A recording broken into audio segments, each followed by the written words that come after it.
اور فرما رہے ہیں کہ آج اللہ تعالیٰ نے خاص طور پر بدر والوں کو اپنے عرش سے جھانک کر دیکھا ہے، جھانک کر دیکھا ہے، اور دیکھتے ہی دیکھتے اللہ تعالیٰ نے فرمایا ہے اعملوا ما شئتم قد غفرت لکم، او بدریو آج کے بعد زمین پر جو کچھ بھی چاہو کرتے رہو، میں نے تمہیں معاف کر دیا ہے۔ جو کچھ اعملوا، یہ الفاظ صحیح بخاری کے ہیں، اعملوا ما شئتم، جو کچھ چاہو کرتے رہو، آج کے بعد جو کچھ چاہو کرتے رہو۔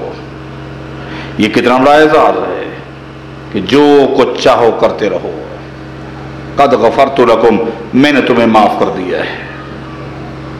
یہ بدر والے ہیں۔ صرف وقت کی نزاکت کی وجہ سے میں ایک ایک اشارہ دیتے ہوئے آگے چل رہا ہوں۔ میرے جذبات تو آگے بہت کچھ کہنے کے ہیں، لیکن بہرحال جو کچھ کہوں اللہ تعالیٰ قبول فرما لے۔ یہ اہل بدر ہیں۔ ان میں افضل کون ہیں؟ وَأَفْضَلُ أَهْلِ بَدْرٍ الْعَشْرَةُ، ان 313 بدریوں میں پھر افضل ترین وہ 10 خوش نصیب ہیں جن کو ایک ہی مجلس میں نبی علیہ السلام نے جنت کی بشارت دی ہے۔ ایک ہی مجلس میں آپ فرماتے ہیں ابو بکر فی الجنہ۔ سعید بن زید رضی اللہ تعالیٰ عنہ شاگردوں کو یہ حدیث سنا رہے تھے کہ ایک دن ایک مجلس میں نبی علیہ الصلوۃ والسلام نے 10 خوش نصیبوں کو جنت کی خوشخبری دی اور نام لے کر دی، پھر حدیث سنائی۔ جب شاگردوں نے حدیث سن لی تو شاگرد بول اٹھے کہ آپ نے جو حدیث سنائی ہے اس میں تو 9 آدمی ہیں، اس میں تو 9 آدمی ہیں۔ آپ فرماتے ہیں کہ نبی علیہ الصلوۃ والسلام نے 10 آدمیوں کو نام لے کر جنت کی خوشخبری دی ہے، لیکن آپ نے جو حدیث سنائی ہے اس میں تو 9 آدمی۔ سعید بن زید کہتے ہیں اگر خاموش رہ جاتے تو میں بھی خاموش رہ جاتا، اگر تم بول پڑے ہو تو پھر سن لو، 10واں خوش نصیب میں ہوں۔ میرا بھی اللہ کے رسول نے نام لیا تھا اور فرمایا تھا وَالسَّعِيدُ فِي الْجَنَّةِ، سعید بھی جنتی ہے۔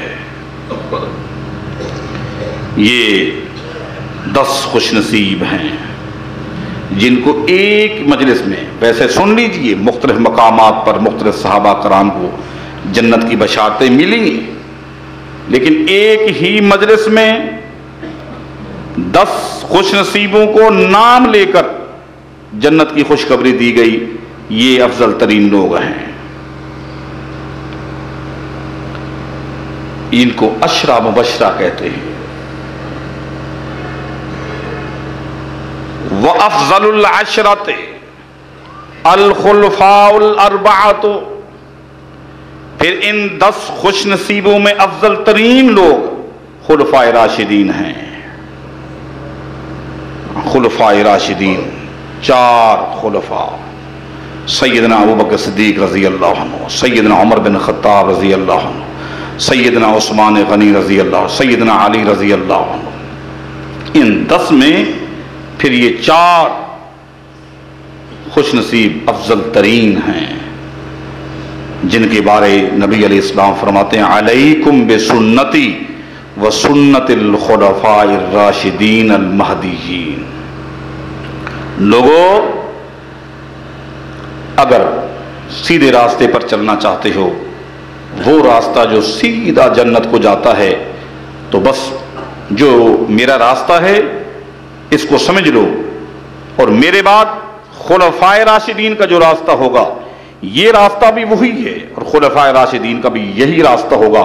اس کا مطلب یہ ہے خلفائے راشدین کے سیدھے راستے کی بھی ضمانت محمد الرسول اللہ دے رہے ہیں کہ جس راستے پر میں ہوں خلفائے راشدین کا یہی راستہ ہے، اور یہی راستہ سیدھا جنت کو جاتا ہے۔ اس راستے کی پہچان کر لو، اور یہی راستہ خلفائے راشدین کا ہے۔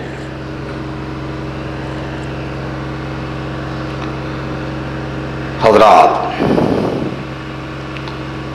ان خلفائے راشدین میں پھر وَأَفْضَلُ الْخُلَفَاءِ الْأَرْبَعَةِ ابو بکر رضی اللہ عنہ، ان خلفائے راشدین میں پھر افضل ترین انسان سیدنا ابو بکر صدیق رضی اللہ تعالیٰ عنہ۔ اے اللہ، میں تیرے فیصلوں پر قربان جاؤں تیرے فیصلوں کے اوپر۔ کس بچے کے دل میں تو نے یہ سوال ڈالا؟ تو جانتا تھا کہ زمین پر کیا ہونے والا ہے۔ ابو بکر صدیق رضی اللہ تعالیٰ عنہ کے بارے کہنے والے کیا کچھ کہیں گے، میں قربان جاؤں۔ بچہ اپنے باپ سے سوال کر رہا ہے، صحیح بخاری اٹھائے۔ بچہ کس کا ہے؟ سیدنا علی رضی اللہ تعالیٰ عنہ کا۔ یہ بات اللہ کو معلوم تھی کہ دنیا میں ایک طبقہ آئے گا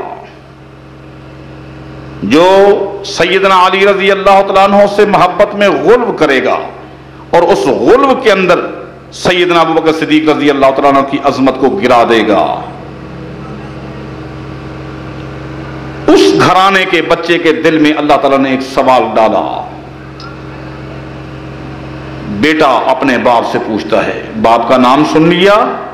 سیدنا علی رضی اللہ تعالیٰ عنہ، ان کی عظمت کو بھی ہم مانتے ہیں، سیدنا علی کی شان کو بھی ہم مانتے ہیں۔ بچہ سوال کرتا ہے، سوال کیا ہے؟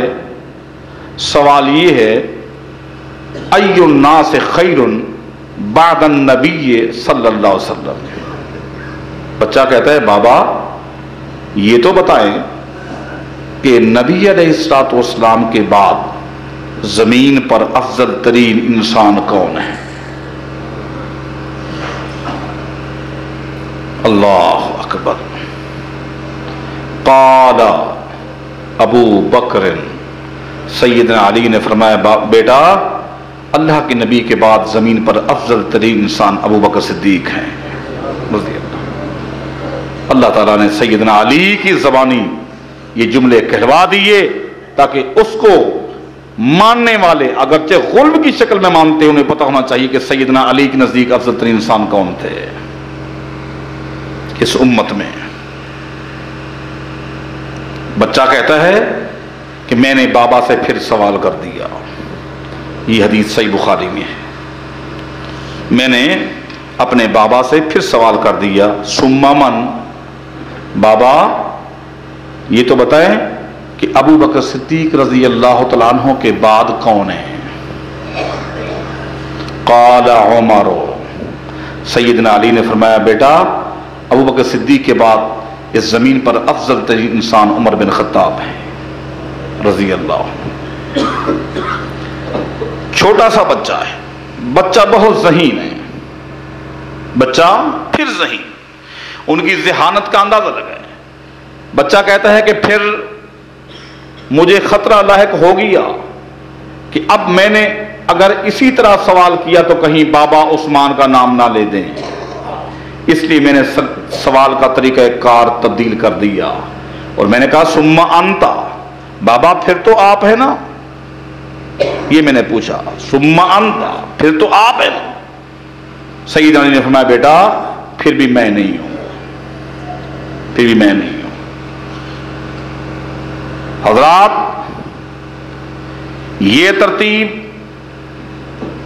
جو مسلمانوں کے ہاں ہے، کافروں کے ہاں بھی اس وقت یہی ترتیب تھی، وہ بھی یہی سمجھتے تھے۔ آپ احد کے میدان کو ذرا تاریخ کے آئینے میں ذرا دیکھیں تو صحیح کہ وقتی طور پر جب مسلمانوں کو شکست ہوئی تو نتیجہ کیا نکلا؟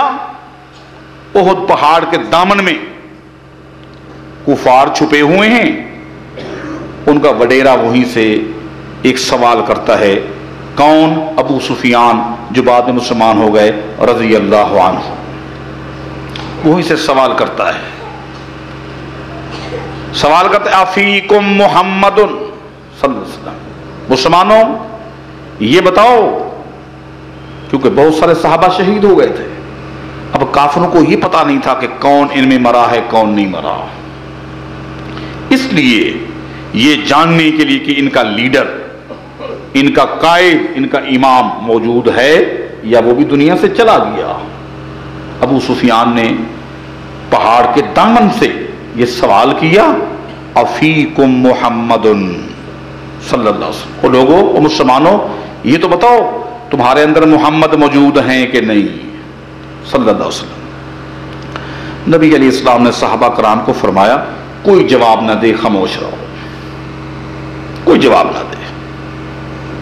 جب اس کو جواب نہ ملا، اس کو یقین ہو گیا کہ محمد علیہ السلام فوت ہو گئے ہیں، اس نے پھر کس کا انتخاب کیا کہ ان کے قائد، ان کے لیڈر کے بعد پھر قائد کون ہو سکتا ہے؟ سنیے، امام اب کون ہو سکتا ہے، اب خلیفہ کون ہو سکتا ہے، کون ہو سکتا ہے؟ ابو سفیان پھر سوال کرتا ہے، افیکم ابو بکر رضی اللہ عنہ، مسلمانوں یہ بتاؤ کہ ابو بکر صدیق موجود ہیں کہ نہیں؟ نبی علیہ السلام نے فرمایا کہ کوئی جواب نہ دے، خاموش رہو۔ سب خاموش ہیں۔ جب اس کو جواب نہیں ملا تو اسے یقین ہو گیا کہ ابو بکر صدیق بھی دنیا سے چلے گئے ہیں۔ اس ابو سفیان نے پھر سوال کیا، افیکم عمر، کہ عمر بن خطاب تمہارے اندر موجود ہیں کہ نہیں؟ ترتیب دیکھیں، آج دنیا والے اس ترتیب کو کیسے بدل سکتے ہیں؟ فرشتوں کے ہاں یہی ترتیب، اللہ کے ہاں یہی ترتیب، اہل ایمان کے ہاں یہی ترتیب، اس دور کے کافر بھی اس ترتیب کو جانتے اور مانتے تھے۔ آج اگر اس ترتیب کو کوئی بدلے گا وہ خود بدل جائے گا، لیکن ترتیب تبدیل نہیں ہو سکتی، اس ترتیب کو آگے پیچھے نہیں کیا جا سکتا، بات سمجھ رہے ہیں؟ اس ترتیب کو نہیں بدلا جا سکتا، کسی کو پہلے لایا جائے اور کسی کو بالکل سرے سے ہٹا دیا جائے، یہ نہیں ہو سکتا۔ جب ابو سفیان کو جواب نہیں ملا اور خاموشی ملی، خوش ہو گیا، خوش ہو کر شرکیہ نعرہ لگاتا ہے، شرکیہ نعرہ لگاتا ہے، کیا کہتا ہے؟ لنا عزا ولا عزا لکم، لنا عزا ولا عزا لکم، مسلمانوں تمہارے تینوں لیڈر تباہ و برباد ہو گئے، اس لیے کہ ہم عزا کو ماننے والے ہیں، ہم عزا کو ماننے والے ہیں، ہمارے عزا نے تباہ کر دی ہے، کاش کہ تم بھی ماننے والے ہوتے۔ جب شرکیہ نعرہ اس نے لگایا تو نبی علیہ الصلوۃ والسلام اس نعرے کو سن کر برداشت نہیں کر سکے، فرمایا کہ عمر، اللہ نے تمہیں بڑی آواز دی ہے، اب تم بھی ایک نعرہ لگاؤ، نعرہ میں بتاتا ہوں، لگاؤ تم۔ اللہ رسول بتائیے میں کیا نعرہ لگاؤں؟ فرمایا تم کہو کہ اللہ مولانا ولا مولا لکم، اور ظالموں اور کافروں، ہمارے سارے لیڈر زندے ہیں، سب زندہ ہیں، کائنات کے امام محمد الرسول اللہ بھی زندہ ہے، ابو بکر صدیق بھی، عمر بھی زندہ ہے۔ اللہ مولانا، ہم محفوظ ہیں اس لیے کہ ہم اللہ کو ماننے والے ہیں، ہمارے اللہ نے ہماری حفاظت کی ہے، ولا مولا لکم، اور تمہاری حفاظت نہیں ہو سکتی اس لیے کہ تم اللہ کو ماننے والے نہیں ہو، وہ ہمارا مددگار ہے۔ یہ ترتیب ہے، اس لیے خلفائے راشدین کی جو ترتیب ہے یہی ترتیب ہے، جس میں سب سے پہلے کون ہے؟ ابو بکر صدیق رضی اللہ عنہ، اور یہ ترتیب خود نبی علیہ الصلوۃ والسلام سے ثابت ہے، خود ثابت ہے۔ یہ اس ترتیب کو جو اے دن روزانہ 3 مرتبہ خود سختہ آذان کی شکل میں اس کو بدلنے کی کوشش کی جاتی ہے، اس طرح کے جملے کہہ کر کے علی ولی اللہ ہے، وصی رسول اللہ ہے، وخلیفۃ بلا فصل، یہ اہل ایمان کے لیے ایک چیلنج ہے۔ روزانہ دن میں 3 مرتبہ اس طرح کی ترتیب بدل کر گمراہ کرنے کی کوشش کی جاتی ہے، نئی ترتیب یہی ہے، ترتیب یہی ہے۔ حضرات، جو میرا ایک سوال ہے، یہ سوال سب سے پوچھو، ہر تنظیم سے پوچھو، ہر جماعت سے پوچھو کہ بیت المال کس کے پاس ہوتا ہے، تو اس کا جواب یہی ملے گا، جو جماعت کا امیر ہوگا بیت المال اسی کے پاس ہوگا۔ بیت المال جماعت کے امیر کے پاس ہوتا ہے، جماعت کا جو امام ہے، جو امیر ہے، بیت المال اسی کے پاس ہوتا ہے، اور اس کے حکم سے، اس کی اجازت سے بیت المال کو خرچ کیا جاتا ہے۔ اس میں کسی کا کوئی اختلاف نہیں، کسی کا بھی کوئی اختلاف نہیں۔ زمین پر رہنے والا کوئی شخص بتا دے کہ نہیں یہ ترتیب نہیں ہے، سب یہی مانتے ہیں۔ جب مانتے ہیں تو سنیے، نبی علیہ الصلوۃ والسلام دنیا میں تھے، بیت المال کن کے پاس تھا؟ نبی اسلام کے پاس تھا۔ آپ کے حکم کے مطابق بیت المال کو خرچ کیا جاتا تھا، مساکین پر، یتامہ پر، بیوہ پر۔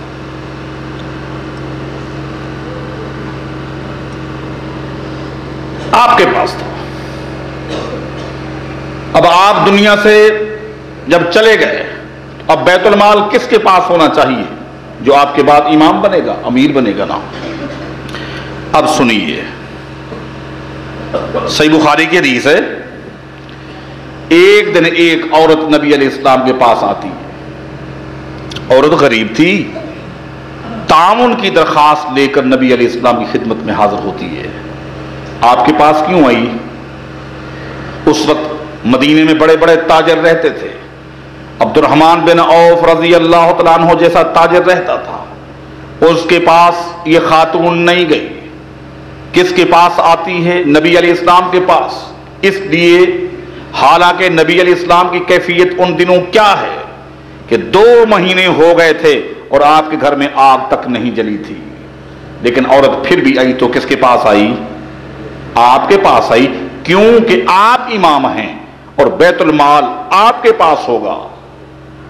آپ کی ذاتی پوزیشن کیا ہے وہ الگ چیز ہے، لیکن بیت المال جو ہے وہ چونکہ امیر کے پاس ہوتا ہے، لہذا وہ امیر کے پاس آئی ہوئی ہے۔ امیر کی ذاتی کنڈیشن کیا ہے کہ 2 مہینے ہو گئے اور آپ کے گھر میں آگ نہیں جلی، لیکن خاتون پھر بھی آپ کے پاس آئی ہوئی ہے اور تعاون کی درخواست کر رہی ہے۔ اتفاق ہے کہ بیت المال اس وقت کمزور ہے، ضروری تو نہیں کہ ہر وقت فنڈ پڑا ہوا۔ نبی علیہ الصلوۃ والسلام نے اس عورت سے کہا، ٹھیک ہے، وعدہ ہو گیا، وعدہ ہو گیا، لیکن اب تو دوبارہ آنا، تیرے ساتھ تعاون کریں گے، جو ہی فنڈ آئے گا تعاون کریں گے، وعدہ ہو گیا، لیکن مال نہیں ہے، بیت المال کمزور ہے، دوبارہ آئے گی تیرے ساتھ تعاون ہو جائے گا، ابھی تو چلی جا۔ اس عورت نے جاتے جاتے نبی علیہ السلام سے ایک سوال کیا، صحیح بخاری اٹھائے، اس نے سوال کیا کیا؟ وہ کہنے لگی، ارأیتا ان جئتو فلم اجد کا تعنی الموتا۔ اس عورت نے کہا، اچھا یہ تو بتائیں، میں ابھی چلی جاتی ہوں اور اگر میں دوبارہ کچھ پیریڈ کے بعد آؤں اور آپ کو نہ پاؤں، آپ دنیا سے چلے گئے ہوں، پھر میں کیا کروں؟ مطلب یہ ہے کہ اگر پھر میں آؤں، اگر آپ فوت ہو گئے ہوں، دنیا سے چلے گئے ہوں، پھر پتہ نہیں کون ہو، نئے سرے سے ایک مسئلہ، مجھے یہ بتا دیں کہ اگر میں آؤں اور آپ نہ ہوں۔ راوی کہتے ہیں تعنی الموتا، اس عورت کا مقصد یہ تھا، اگر میں آؤں اور آپ دنیا سے چلے گئے ہوں، پھر میں کس کے پاس جاؤں؟ نبی علیہ السلام سمجھ گئے۔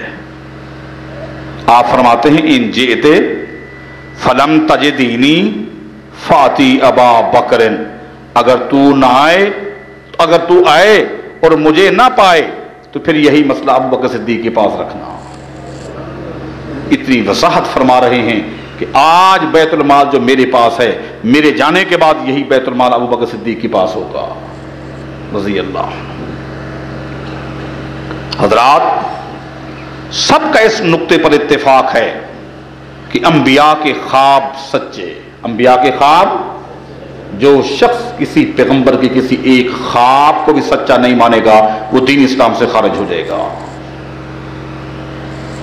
اگر انبیاء کے خواب سچے نہ ہوتے تو سیدنا ابراہیم علیہ السلام چھری ہاتھ میں لے کر اپنے بیٹے کو ذبح کرنے کے لیے نہ آتے، بلکہ کہتے کہ ہو سکتا ہے یہ شیطانی نعوذ باللہ خواب ہوگا، یہ وسوسہ ہوگا، خیالی باتیں ہیں۔ نہیں، آئے اپنے خواب پر عمل کرنے کے لیے، اس لیے کہ خواب دیکھنے والے پیغمبر ہیں۔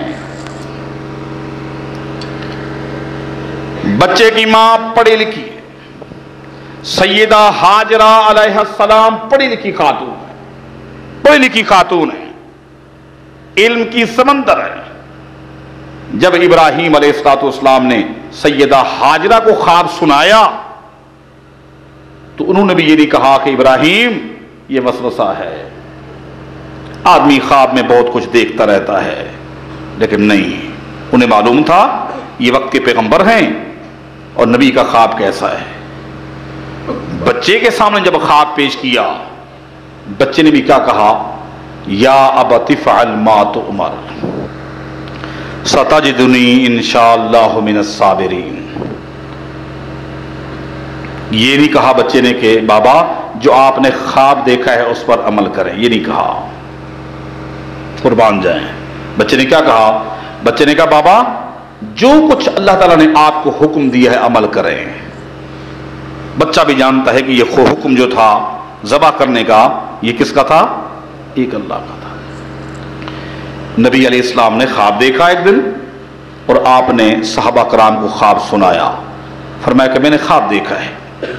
خواب کیا دیکھا ہے؟ کہ ایک کنواں ہے، اس کنویں کے اوپر میں کھڑا ہوا ہوں اور میرے ہاتھ میں ڈول ہے، یہ حدیث صحیح بخاری کی ہے، صحیح مسلم کی بھی ہے، میرے ہاتھ میں ڈول ہے اور ڈول کے ذریعے میں پانی نکال نکال کر لوگوں کو پلا رہا ہوں، لوگ پی رہے ہیں۔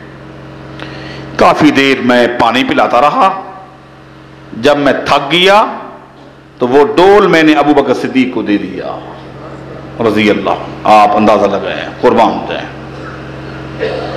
اس کی تعبیر دنیا والے بتائیں، اگر یہ نہیں ہے تو اور کیا تعبیر ہو سکتی ہے آپ بتائیں۔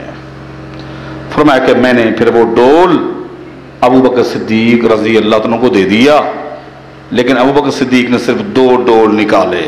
کتنے نکالے؟ ابو بکر صدیق کی خلافت کا پیریڈ کتنا ہے؟ اللہ اکبر کبیرہ، 2 ڈول نکالے۔ اس کے بعد تھک گئے، پھر وہی ڈول ابو بکر صدیق نے عمر بن خطاب کو دے دیا رضی اللہ۔ میرے عمر نے اتنا پانی نکالا کہ مشرق اور مغرب کے لوگ آ رہے تھے اور پانی پی رہے تھے، لوگ خود بھی پانی پی رہے تھے، اپنے جانوروں کو بھی پانی پلا رہے تھے۔ اور حقیقت بھی یہی ہے کہ عمر بن خطاب رضی اللہ تعالیٰ عنہ کے دور خلافت میں جب مدینہ کے اوپر بادل آتے لوگ خوش ہو جاتے کہ بادل برسیں گے، ہریالی آئے گی، سبزہ اگے گا، فصلیں اگیں گی، جانور کھیت کھائیں گے اور موٹے ہوں گے، دودھ۔ اچانک جب بادل بغیر برسے چلے جاتے لوگ پریشان ہو جاتے کہ بادل نہ برسے۔ سیدنا عمر فرماتے پریشان کیوں ہوتے ہو، یہاں نہیں برسے تو کسی اور جگہ برسیں گے تو وہاں سے یا زکوٰۃ آئے گی یا جزیہ آئے گا، جانے دو۔ یہ کہاں جاتے ہیں؟ مصر جا کے برسیں گے تب بھی ہمارے پاس زکوٰۃ آئے گی، جانے دو۔ شام جا کے برسے یا یہاں زکوٰۃ آئے گی یا جزیہ آئے گا، جانے دو، مال اللہ کی توفیق سے ہمارے پاس آئے گا، گھبراتے کیوں ہو؟ حضرات، افضل ترین اس امت کی شخص کون ہیں؟ ابو بکر صدیق رضی اللہ عنہ۔ میں بات کو ختم کرتا ہوں، صرف 1-2 جملے کہتا ہوں۔ اب جو بات آپ کو بتا رہا ہوں، جو عظمت ابو بکر صدیق کی رضی اللہ بتا رہا ہوں آپ کو، ایڑی چوٹی کا دنیا والے زور لگائیں، اس عظمت میں فرق لا کر دکھلائیں یا اس عظمت کا مقابلہ کر کے دیکھیں۔ ایڑی چوٹی کا زور لگائیں، وہ یہ ہے صحابہ کرام میں صرف ایک گھر ایسا ہے، صرف ایک گھر ایسا ہے جس گھر کی 4 نسلیں صحابہ کرام ہیں، اور یہ گھر میرے ابو بکر صدیق کا ہے رضی اللہ۔ 4 نسلیں، باپ صحابی، بیٹا صحابی، پوتا صحابی، پڑوتا صحابی، 4 نسلیں صحابہ کرام کا درجہ رکھتی ہیں۔ یہ ایک گھر ہے اور یہ گھر میرے ابو بکر صدیق کا ہے رضی اللہ۔ جاؤ اس عظمت کا مقابلہ کر کے لاؤ، یا اس ترتیب کو بدل کر رکھو۔ صحابہ کرام میں ایسے گھر ملیں گے، 2 پشتے صحابہ کی یا 3 پشتے، یکے بعد دیگرے 4 نسلیں، 4 پشتے صحابہ کرام ہوں۔ یہ عظمت کس کو حاصل ہے؟ سیدنا ابو بکر صدیق رضی اللہ تعالیٰ عنہ کی۔ میں نام بتا دوں تاکہ بعد میں آپ کو کوئی پریشان نہ کرے کہ وہ کون ہیں۔ ابو قحافہ صحابی ہیں رضی اللہ عنہ۔ ابو قحافہ فتح مکہ کے موقع پر مسلمان ہوتے ہیں، وہ صحابی ہیں ابو قحافہ رضی اللہ عنہ۔ ابو قحافہ کے بیٹے ابو بکر صدیق صحابی ہیں رضی اللہ عنہ۔ ابو بکر صدیق کے بیٹے عبد الرحمن صحابی ہیں رضی اللہ عنہ۔ عبد الرحمن کے بیٹے محمد وہ بھی صحابی ہیں رضی اللہ عنہ۔ 4 پشتے، بلکہ دونوں طرف سے 4 پشتے ہیں، بیٹے کی طرف سے بھی اور بیٹی کی طرف سے بھی۔ اللہ اکبر، بیٹے کی طرف سے بھی اور بیٹی کی طرف سے بھی۔ اگر بیٹی کی طرف آتے ہیں تو ابو قحافہ صحابی، ان کے بیٹے ابو بکر صدیق صحابی، ابو بکر صدیق کی بیٹی اسما صحابی، اسما کے بیٹے عبداللہ بن زبیر وہ بھی صحابی۔ 4 پشتے، بیٹی کی طرف سے بھی اور بیٹی کی طرف سے 4 پشتے جس گھر کی صحابیت کا درجہ رکھتی ہوں، ان کو مقابلہ کر سکتا ہے؟ اللہ تعالیٰ صحابہ کرام کی عظمت کو سمجھنے کی اور دلوں مٹھانے کی توفیق عطا فرمائے۔ سبحان ربک رب العزت عما یصفون وسلام علی المرسلین والحمد للہ رب العالمین۔